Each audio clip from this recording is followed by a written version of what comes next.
Why, hello there, it is 22 days until Elden Ring comes out on February 25th, 2022, and this is the Elden Week Countdown, where every day I read another item description from the network test to make the wait go by just a little bit faster. Let's get into it.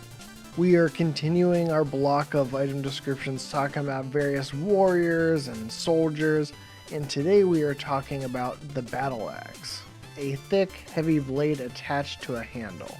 The most commonly seen variety of axe.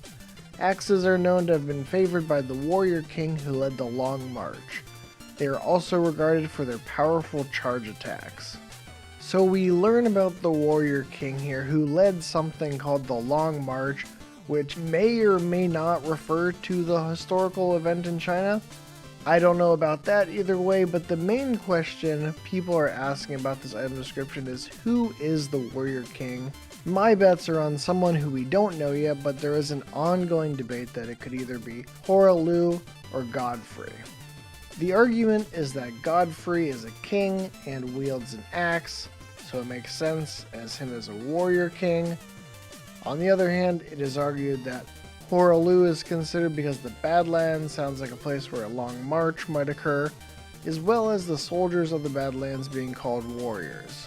I think that between the two, Godfrey fits better, being called a king, while Hoarah is a chieftain, but at this point I think there were too many unknowns to assume that the warrior king is one of these two necessarily.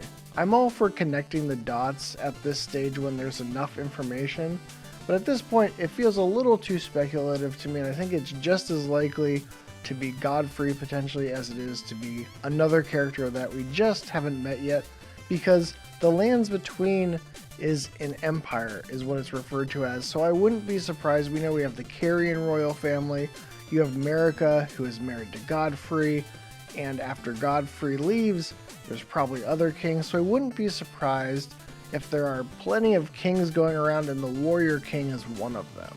I do understand the warrior king being someone who is in the Badlands potentially, because it seems to be a very militant society and they very much prioritize warriors and being good in battle, so I see that, but I don't necessarily think that makes it Hoarah either. And there you have it, 22 days until Elden Ring comes out, almost at 3 weeks. We will see what tomorrow brings as we reach 3 weeks, and one of the final Fridays and potential for an Elden Ring tweet on Friday before the release of the game, so I'll be curious to see what that might bring. If you enjoyed this video, please consider giving a like, and if you want more item descriptions leading up to the release of Elden Ring and you want more lore content and design talk after the release of Elden Ring, please consider subscribing to the Lore Hunter. Thanks for watching.